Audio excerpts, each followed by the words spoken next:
ओम शांति। आज के इस वीडियो खास बीके भाई बहनों के लिए है जो ब्रह्मा कुमारी संस्था से जुड़े हुए हैं, जिन्होंने निराकार परमात्मा को भगवान समझ उसे बाबा कहते हैं और उनसे मिलन मनाने का अनुभव किया हुआ है और उनके महावाक्य को सुनते हैं। यह सिर्फ 2-4 की बात नहीं है, विश्व भर में देश विदेश के कई लाखों भाई बहनें इस प्रकार का अनुभव किया हुआ है। लेकिन आज उनके मन में कुछ प्रश्न उत्पन्न हो रहा है, क्योंकि जिस तन का आधार लेकर वो निराकार परमात्मा स्वयं भगवान जिस शरीर का आधार लेकर महावाक्य उच्चारण करते थे, वो शरीर 2021 को 11 मार्च को वो शरीर छोड़ दिया। वह शरीर छोड़ने के बाद कई लोगों के मन में कई प्रकार के प्रश्न उत्पन्न हो रहा है कि अब बाबा नहीं आते हैं, बाबा क्यों नहीं आते हैं? शिव बाबा तो निराकार हैं, वो किसी के भी तन में आ सकते हैं। अगर बाबा नहीं आते हैं तो हम बाबा से मिलन का अनुभव कैसे करेंगे? इन सभी प्रश्न का उत्तर आपको स्पष्टीकरण करेंगे। लेकिन आज की इस वीडियो में हम ये स्पष्ट कर रहे हैं कि अब बाबा क्यों नहीं आते हैं। पहली बात है, भगवान को समझे और भगवान के लॉ को समझे, उनके कर्तव्यों को समझे। उससे आप समझ जाएंगे कि भगवान आ सकते हैं या नहीं आ सकते हैं। भगवान सिर्फ बाबा नहीं है, भगवान को परम पिता भी कहते हैं, परम शिक्षक और परम सदगुरु भी कहते हैं। और बाबा ने ये बातें कई बार कही हुई हैं। ये सत्संग भी है तो ये पढ़ाई भी है। लेकिन ये सत्संग वो सत्संग जैसा नहीं है जहां कोई कथा सुनाते हैं और जिसमें कोई भी जाए, कभी भी जाए और कुछ भी थोड़ा कुछ सुनकर वो लौट कर आ जाए। लेकिन यहाँ का जो सत्संग है, पढ़ाई है। इस पढ़ाई की से एक नई दुनिया स्थापन होती है, एक नई राजधानी स्थापन होती है, जहां नंबरवार पद मिलता है। राजा महाराजा, उनके दास दासी, चाकर नौकर, सब राजधानी के नंबरवार पद एक ही पढ़ाई से प्राप्त होती हैं।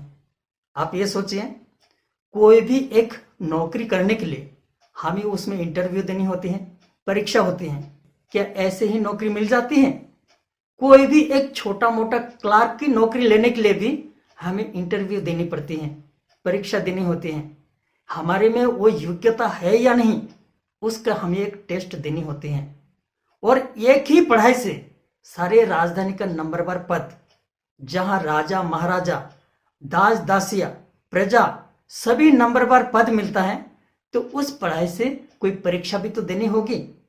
तो उस पढ़ाई से जो परीक्षा देनी होगी, उस परीक्षा के नियम को हम समझे। जैसे इस दुनिया में जो पढ़ाई पढ़ते हैं, भले क्लास LKG हो या कोई डिग्री कोर्स के हो, जो हम एडमिशन लेते हैं, एडमिशन लेने के बाद जो परीक्षा तक पहुंचने के लिए जो नियम है, उस नियम को समझे। जैसे कोई भी स्टूडेंट कोई भी क्लास में एडमिशन लेने के बाद उनको एक एक लेसन पढ़ाया जाता है, एक एक पाठ क्लियर करके उनको पढ़ाया जाता है। लेकिन पाठ पढ़ाते पढ़ाते आगे बढ़ते हैं, छोटा छोटा उसमें टेस्ट लिया जाता है। लेकिन पढ़ाई जब कंप्लीट हो जाते हैं, कंप्लीट होने के बाद सारी पढ़ाई को उनको रिवाइज करवाया जाता है। और रिवाइज कराने के बाद फाइनल परीक्षा में पहुंचने से पहले हमें थोड़ा समय के लिए ब्रेक दिया जाता है, ताकि हम घर में अपनी स्टडी कर सके या कोचिंग लेकर हम परीक्षा के लिए तैयार हो सके। और जो टीचर जो सब्जेक्ट हमें पढ़ाते हैं, उसी सब्जेक्ट की परीक्षा के समय वो टीचर हमारे सामने नहीं भी हो सकते हैं।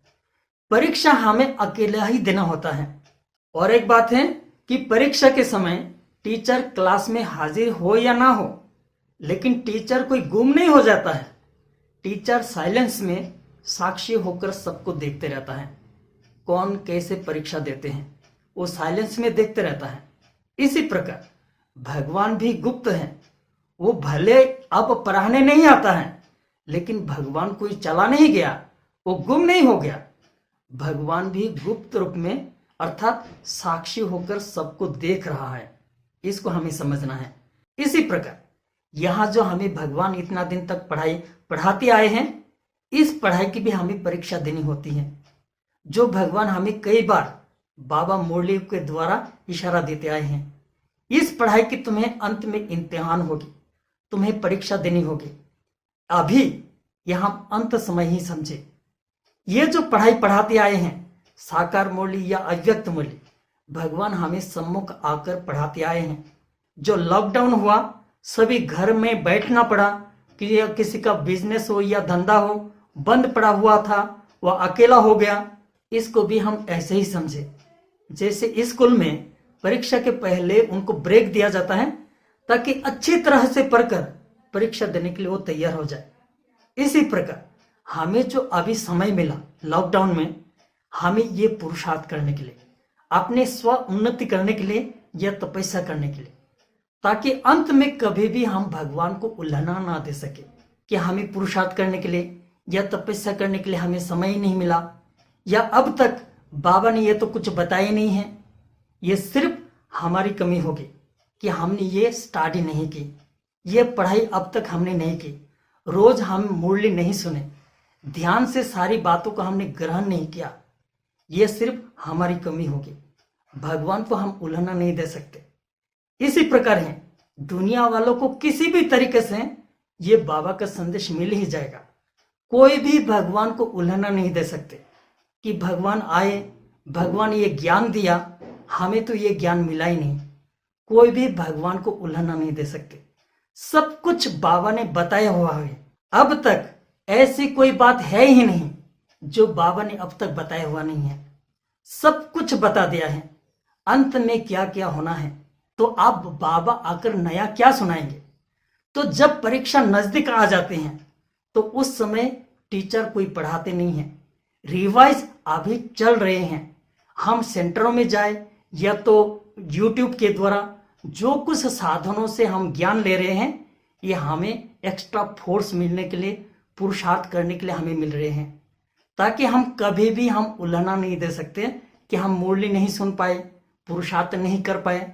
ये हम कभी भी भगवान को उल्लंघना नहीं दे सकते। अब बाबा क्यों नहीं आते हैं? बाबा तो निराकार हैं, वो तो जन्म मृत्यु से रहित हैं, वो परकाया प्रवेश करते हैं, वो तो किसी के भी तन में आ सकते हैं। हमारी इच्छा की पूर्ति के लिए हम इस प्रकार की अपेक्षा ना रखें, जैसे लौकिक दुनिया में एक दूसरे के प्रति अपेक्षा करते हैं कि उनको ऐसा करना चाहिए, उनको ऐसा बोलना चाहिए, उनको ऐसा चलना चाहिए। इसी प्रकार हमारी लिमिटेड बुद्धि से हम भगवान के प्रति भी अपेक्षा ना रखें। अभी जो समय है ये अंत का ही समय समझे और उस प्रकार से हम पुरुषार्थ करें। ओम शांति।